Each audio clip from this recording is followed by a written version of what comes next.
Good morning students. आज की class में जो टॉपिक हम डिस्कस करेंगे वो है फूड पिगमेंट्स। ये काफ़ी इंपॉर्टेंट टॉपिक है जो कि हर एक किसी न किसी एग्जाम में इनसे रिलेटेड क्वेश्चंस जो है प्रेजेंट होते हैं। फूड पिगमेंट सबसे पहले क्या है, किसी भी फ्रूट या वेजिटेबल में जो कलर पोर्शन प्रेजेंट होता है वो उनमें फूड पिगमेंट्स के कारण होता है। फूड पिगमेंट को फर्दर स्टडी करने के लिए सबसे पहले हम एक ब्रॉड क्लासिफिकेशन इसके अंदर लेते हैं, दो में बांटते हैं, दैट इज़ फैट सॉल्युबल और वाटर सॉल्युबल। अब फैट सॉल्युबल जो है, जो कि वसा में घुलनशील है, दो तरह से इसको क्लासिफाई करेंगे, क्लोरोफिल और कैरोटीनॉइड्स। और वाटर सॉल्युबल का एग्जांपल होगा फ्लेवोनॉइड्स। क्लोरोफिल कैरोटीनॉइड्स को फर्दर हम अपनी पढ़ने की सुविधा की दृष्टि से बांटते हैं, chlorophyll A, chlorophyll B. Chlorophyll कई तरह का होता है लेकिन फूड में जो प्रेजेंट है वो chlorophyll A, chlorophyll B. Carotenoids को बांटेंगे कैरोटीन्स, जेंथोफिल्स में। कैरोटीन से एग्जाम्पल में आएगा, जैसे इसके स्ट्रक्चर्स में फॉर्मेशन के अनुसार इसको बांटा है अल्फा, बीटा, गामा, लाइकोपिन। और जो जेंथोफिल्स है इसको बांटा है ल्यूटीन, क्रिप्टोजेंथीन, जेंथीन। वाटर सॉल्युबल का जो एग्जाम्पल हो गया, फ्लेवोनॉइड्स को दो में क्लासीफाई करते हैं, ये बहुत इंपॉर्टेंट है, एंथोसाइनिन्स और एंथोजेंथीन। इनमें डिफरेंस क्या है वो हम आगे देखेंगे। और फिर फर्दर एंथोजेंथीन को डिवाइड कर देते हैं फ्लेवानॉल्स, फ्लेवेनॉन्स, फ्लेवोनॉन्स और फ्लेवेनॉल्स। अब सबसे पहले जो है ये क्लासिफिकेशन जो है शॉर्ट हमने कर दिया, इसको आप जो है अपना नोट कर लीजिए और उसको दिमाग में रखिए कि कौन सा किसके अंडर किसका एग्जाम्पल है। सबसे पहले डिटेल में जो कुछ इंपॉर्टेंट फैक्ट्स हम स्टडी करेंगे वो है क्लोरोफिल। सबसे पहली चीज़ हमको ध्यान रखनी है वो है क्लोरोफिल। क्लोरोफिल का सबसे पहला जो इम्पॉर्टेंट कैरेक्टरिस्टिक्स हो गई वो क्या हो गई कि ये किस तरह का है, फैट सॉल्युबल। नेक्स्ट आता है, अब इसके कलर की बात होती है, कलर क्या है और ये कहाँ पर प्रेजेंट होता है। तो कलर जो है इसका ध्यान रखेंगे, ब्राइट ग्रीन कलर है। और प्रेजेंट कहाँ पर है, ये प्रेजेंट होता है क्लोरोप्लास्ट में। स्ट्रक्चर के लिए हमको बेसिकली केवल इतना ध्यान रखना है कि क्लोरोफिल्स जो है वो होते हैं टेट्रा पायरोल, यानी पायरोल रिंग जो है चार में होती है इसमें, उनके बीच में मैग्नीशियम आयन होता है। तो अगर ये किसी भी क्वेश्चन में आता है टेट्रोपायरोल रिंग विद मैग्नीशियम आयन, तो वो बात हो रही है क्लोरोफिल की। टू बेसिक फॉर्म में हम क्लोरोफिल को जो है वो डिवाइड करते हैं, क्लोरोफिल ए, क्लोरोफिल बी। अब इनमें जो डिफरेंस है वो हमें ध्यान रखना ज़रूरी है, मोटा मोटा डिफरेंस, और इनसे रिलेटेड क्वेश्चंस एग्जाम में आ सकते हैं। तो सबसे पहले क्लोरोफिल ए। क्लोरोफिल ए जो है वो कलर कैसा है उसका, ब्लूइश ग्रीन पिगमेंट होगा। Chlorophyll b yellow green colour, yellow green colour chlorophyll b, और bluish green colour chlorophyll a. Next है क्लोरोफिल ए में जो है वो ग्रुप प्रेजेंट होता है वो है मिथाइल ग्रुप, और क्लोरोफिल बी में जो है वो है एल्डिहाइड ग्रुप इसमें प्रेजेंट होता है। ये इसके स्ट्रक्चर का ध्यान रखना है।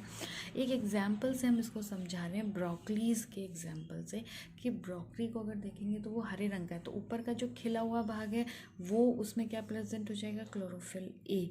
और जो उसके नीचे की जो डंडियाँ हैं जो थोड़ी येलोइश कलर की होती है उसमें क्लोरोफिल बी प्रेजेंट होता है। ये ब्रोकली के एग्जाम्पल से हम इसको बता रहे हैं।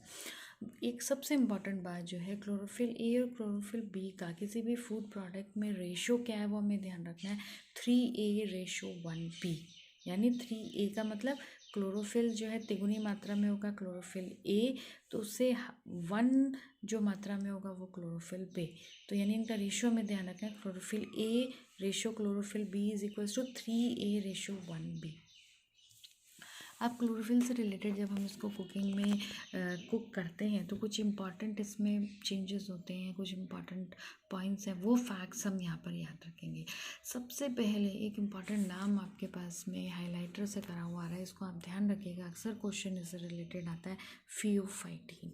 अब ये जो नाम है, ये जो भाग है, ये जो चीज़ है वो कहाँ पर बनती है, हमको ये ध्यान रखना है कि पहले हमने बात की थी कि क्लोरोफिल के स्ट्रक्चर में मैग्नीशियम होता है।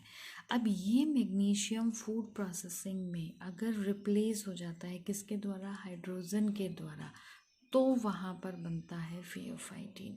ये प्रोडक्ट आपको हमेशा ध्यान रखना है कि किसी भी क्लोरोफिल में हाइड्रोजन आयन से जब रिप्लेस हो जाते हैं मैग्नीशियम आयन, तो प्रोडक्ट बनता है फियोफाइटीन। अब जब फियोफाइटीन बन गया तो वहाँ पे कलर में चेंजेस होंगे। कलर में क्या क्या चेंजेस होंगे ये ध्यान रखना है। जब मैग्नीशियम रिमूवल हो जाता है, फियोफाइटिन बनता है, तो चेंज हो जाता है ग्रीन से ऑलिव ब्राउन, और ये कलर जो है वो मतलब अच्छा नहीं दिखाई देता, एपेटाइजिंग नहीं होता है ये, है ना। नॉन डिज़ायरेबल चेंजेस में आता है फियोफाइटिन का बनना, क्योंकि कलर उसका जो है वो ग्रीन से ऑलिव ब्राउन चेंज हो जाता है। नेक्स्ट एक फैक्ट हम देखेंगे, क्लोरोफिल जो है वो अनराइप फ्रूट्स में ज़्यादा होता है, ये हमें ध्यान रखना है। अच्छा, अब ये है कि वेजिटेबल्स जो है वो ग्रीन कलर है, मतलब उसमें क्लोरोफिल तो प्रेजेंट है, चाहे वो ए हो या बी हो। अगर हम कुकिंग के दौरान उसके उसी कलर को रिटेन रखना चाहते हैं, मेंटेन रखना चाहते हैं, तो हमें क्या करना चाहिए? तो हमको ये करना चाहिए कि वेजिटेबल्स जो है वो कुछ देर अनकवर्ड रखी जाए। शुरू में जब हम उसको पकाने शुरू करते हैं तो अनकवर्ड रखें, खुला रखें, और जिससे क्या होगा कि उसमें वॉलेटाइल एसिड्स रिलीज़ हो जाते हैं, मतलब एसिड रिलीज़ हो जाएगा किसमें? वेजिटेबल्स में से, और इस वजह से जो है वो ग्रीन कलर उसका मेंटेन रहता है। ग्रीन कलर जब थोड़ी देर शुरू में वेजिटेबल्स को पकाएं तो उसे खुला रखना चाहिए। अब एक नेक्स्ट एक यहाँ पर आपको अपने स्क्रीन पर एक फ्लो चार्ट नज़र आ रहा है, इसको आप अपने पास नोट करके रखिए। बहुत ईजी लैंग्वेज में इसको बनाया गया, और ये बहुत इंपॉर्टेंट है कि क्लोरोफिल पिगमेंट में जो है वो जब हम उसकी कुकिंग कर रहे हैं तो एसिड, एल्कली या पीएच से उस पर क्या इफ़ेक्ट होता है, ये हमको स्टडी करना बहुत ज़रूरी है। तो इसमें हम सबसे पहले ध्यान से देखेंगे, क्लोरोफिल में दो क्लोरोफिल हमने लिखे हैं, chlorophyll A, chlorophyll B. Chlorophyll A का कलर क्या बताया है? ब्लूइश ग्रीन या इंटेंस ब्लू ग्रीन है। क्लोरोफिल बी कैसा है? डल येलोइश ग्रीन है। अब एसिडिक मीडियम अगर आता है, एसिडिक मीडियम की क्या बात है?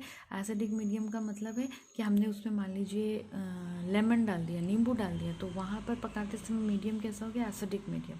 अब एसिडिक मीडियम जब क्लोरोफिल में हम डालते हैं, हमेशा ध्यान रखिए एक प्रोडक्ट बनेगा फियोफाइटिन, ठीक है। क्लोरोफिल ए है तो बन जाएगा फियोफाइटिन ए, और क्लोरोफिल बी है तो एसिडिक मीडियम डालते ही बन जाएगा फियोफाइटिन बी।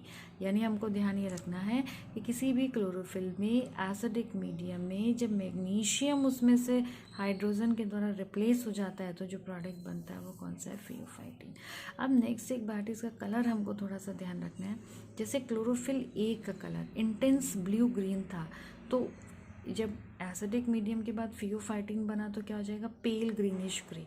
ये कलर एपेटाइज, मैंने पहले भी बताया था, अच्छे नहीं लगते, मतलब बहुत ज़्यादा एपेटाइजिंग नहीं होते। इसी तरह से क्लोरोफिल बी जो है वो येलोइश ग्रीन था, तो यहाँ पर ये जो फियोफाइटिन बी बनेगा तो कैसा कलर आ जाएगा? Olive green. ये हमें ध्यान रखना है। अच्छा, सेम अब इसी चीज़ में चलते हैं कि क्लोरोफिल ए और क्लोरोफिल बी है, लेकिन मीडियम एल्कलाइन हो गया, हमने कोई सोडा या इस तरह की चीज़ें डाल दी, बेकिंग सोडा, तो क्या प्रभाव पड़ेगा? तो एक प्रोडक्ट बनेगा क्लोरोफाइलिन। आप ध्यान रखिएगा, कलर आपको ध्यान रखना है, ये वेरी ब्राइट ग्रीन जो कि डिज़ायरेबल है। ये फ्रूट्स वेजिटेबल के केस में डिज़ायरेबल है कि यानी अगर हमने उसमें अल्कलाइन मीडियम कर दिया है तो अपने आप उसका कलर जो है और ज़्यादा ग्रीन हो जाएगा क्लोरोफाइलिन में। और ये क्यों होता है ये ध्यान रखना है हमें। क्लोरोफाइलिन जो है उस समय क्या होगा? मिथाइल और फाइटल ग्रुप जो है क्लोरोफिल में वो रिमूव हो जाते हैं क्लोरोफिल से, तो बनता है क्लोरोफाइलिन। और अगर मैग्नीशियम रिमूव हो जाए तो क्या बनेगा? फियोफाइटिन। ये आपको ध्यान रखना है। नेक्स्ट फैक्ट हमको यहाँ पर हमने लिखा है ये कि कोई भी ग्रीन वेजिटेबल है, अगर हम उसको कुछ देर बॉइलिंग वाटर में डाल लेते हैं तो उसका कलर ऐसे मेंटेन रहेगा ग्रीन, है ना। और रीज़न क्या हो गया कि जब गर्म पानी में डालते हैं तो एयर एक्सपल्जन के साथ उसकी इंट्रासेलुलर लेयर बाहर आ जाती है। नेक्स्ट एक है कि अगर हम किसी भी वेजिटेबल को लंबे समय तक पकाते हैं जिसमें क्लोरोफिल प्रेजेंट है तो क्लोरोफिल डिस्ट्रक्शन बढ़ता जाएगा। जैसे जैसे कुकिंग टाइम इंक्रीज होगा क्लोरोफिल का डिस्ट्रक्शन बढ़ता जाएगा, वो नष्ट होता जाएगा।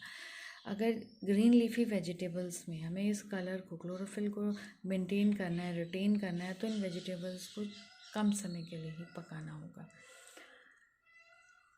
अच्छा, एक और इसमें एनहांसिंग फैक्टर हमने लिखा है कि अगर हम क्लोरोफिल को कॉपर की प्रेजेंस में जो है वो तो करते हैं तो क्लोरोफिल जो है उसका कलर क्या एनहांस हो जाता है। कॉपर अगर उसमें है, भाई हमने कॉपर का बर्तन ले लिया या कॉपर है तो उस वजह से क्लोरोफिल जो है उसमें एनहांस हो जाएगा। अच्छा, नेक्स्ट एक और चीज़ इसमें आती है हमारे पास लास्ट फैक्ट कि केनिंग के समय भी क्लोरोफिल में जो है वो कुछ चेंजेस होते हैं। तो सबसे पहले यहाँ पे बात करेंगे केनिंग क्या है। केनिंग आप सभी ने नाम सुना होगा। प्रिजर्वेशन के समय फूड प्रोडक्ट्स को प्रिजर्व करने के लिए टिन्स में जो है उसको प्रिजर्व किया जाता है और फिर उसको सील पैक कर देते हैं, उस प्रोसेस को कहते हैं केनिंग। अब केनिंग में जो है क्लोरोफिल में उसमें भी कुछ चेंजेस होते हैं। क्या चेंजेस होंगे उसके अंदर? चेंजेस ये होंगे कि उसमें जो फियोफाइटिन है उसमें कुछ चेंजेस हो जाते हैं। क्लोरोफिल अपने आप फियोफाइटिन में, क्लोरोफिल जो है केनिंग के समय फियोफाइटिन में बदल जा रहा है। क्यों बदल जा रहा है? क्योंकि हाई टेम्परेचर, केनिंग के प्रोसेस में उसको हाई टेम्परेचर दिया जाता है। तो जब वो फियोफाइटिन में चेंज हो गया तो आपको पता ही है फिर कलर में चेंज होंगे, सारे चेंजेस उसके अंदर होंगे। ये हमने जो है आज कुछ इंपॉर्टेंट फैक्ट्स देखे हैं क्लोरोफिल्स के रिलेटेड। कल की नेक्स्ट क्लास में हम दूसरा देखेंगे कि कैरोटेनॉइड्स से रिलेटेड क्या फैक्ट्स हैं हमारे पास में। आप जो है इसे इम्पॉर्टेंट, मैं ये आशा करती हूँ कि आप सभी को ये चीज़ें समझ आ रही होंगी, अच्छा लग रहा होगा और आप इन सबको स्टडी करने के लिए मुझसे जुड़े रहिए। Thank you.